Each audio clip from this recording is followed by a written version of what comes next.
मेरे प्यारे बच्चों, आज हम बायोलॉजी का फर्स्ट लेसन जैव प्रक्रम पोषण का रिवीजन क्लास लेंगे और आज हम आपको जैव प्रक्रम फिर से पढ़ाएंगे। तो आज का आप लोगों के लिए पहला सवाल होता है कि अगर आपसे पूछा जाए बायोलॉजी का पिता कौन है तो हमें क्या कहना है? अरस्तु। अगर हमें पूछा जाए जीव विज्ञान को कितने भागों में बांटा गया है तो हमें कहना है जीव विज्ञान को 2 भागों में बांटा गया है, जंतु विज्ञान या प्राणी विज्ञान और दूसरा वनस्पति विज्ञान।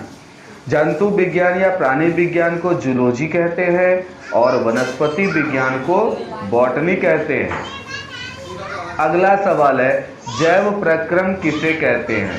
वे सारी क्रियाएं जिनके द्वारा जीवों का अनुरक्षण होता है जैव प्रक्रम कहलाती है। अगला सवाल है पोषण क्यों जरूरी है? उपापचयी क्रियाओं के संचालन हेतु आवश्यक ऊर्जा की आपूर्ति के लिए प्रत्येक जीव को जीवन भर पोषण की आवश्यकता होती है। स्वपोषण किसे कहते हैं? ऐसे जीव जो भोजन के लिए अन्य जीवों पर निर्भर न रहकर अपना भोजन स्वयं संश्लेषित करते हैं स्वपोषी कहलाते हैं। अगला सवाल परपोषी किसे कहते हैं?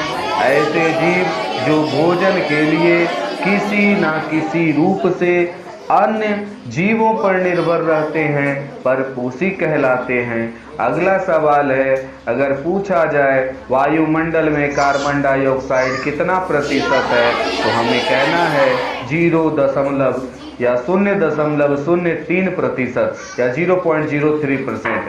प्रकाश संश्लेषण क्या है? बहुत ही महत्वपूर्ण सवाल। प्रकाश संश्लेषण क्या है? सूर्य की ऊर्जा की सहायता से प्रकाश संश्लेषण में सरल अकार्बनिक अणु कार्बन डाइऑक्साइड और जल का पादप कोशिकाओं में स्थिरीकरण कार्बनिक अणु ग्लूकोज का कार्बोहाइड्रेट में होता है। इसी प्रक्रिया को हम लोग प्रकाश संश्लेषण कहते हैं।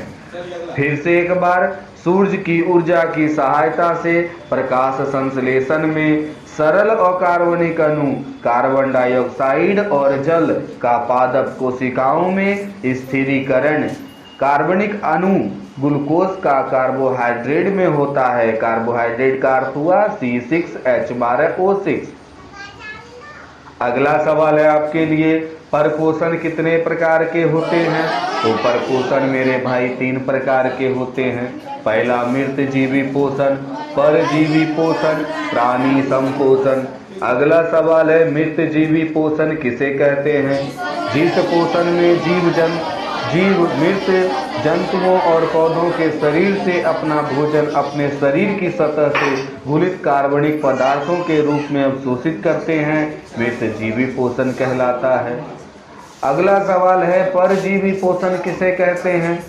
जिस पोषण में जीव दूसरे प्राणी के संपर्क में अस्थायी या अस्थायी रूप से रहकर उससे अपना भोजन प्राप्त करते हैं परजीवी पोषण कहलाते हैं। प्राणी संपोषण किसे कहते हैं? जिस पोषण में प्राणी अपना भोजन ठोस या तरल के रूप में जंतुओं के भोजन ग्रहण करने की विधि द्वारा ग्रहण करते हैं प्राणी संपोषण कहलाते हैं। अगला सवाल है प्रकाश संश्लेषी अंगक किसे कहते हैं? तो भाई प्रकाश संश्लेषी अंगक हरित लवक को कहते हैं, क्लोरोप्लास्ट को कहते हैं। प्रकाश संश्लेषी अंग किसे कहते हैं? तो प्रकाश संश्लेषी अंग पत्तियों को कहते हैं। अगला सवाल है पत्तियों का जो आंतरिक रचना होता है उसमें भी बहुत सारे भाग होते हैं, उन भागों के नाम याद रखने हैं। तो पत्तियों का जो आंतरिक रचना होता है उसके अंदर के भाग का नाम क्या होता है? तो होता है cuticle, epidermis, palisade, parenchyma, xylem, phloem, spongy parenchyma, निचला एपिडर्मिस और स्टोमाटा। अगला सवाल है आप लोगों के लिए अमीबा में पोषण किन किन प्रक्रियाओं द्वारा पूर्ण होता है? तो हमें कहना है अमीबा में पोषण अंतर्ग्रहण, पाचन, बहिष्करण, विधि के द्वारा पूर्ण होता है। अगला सवाल है आपके लिए, अमीबा का भोजन क्या है?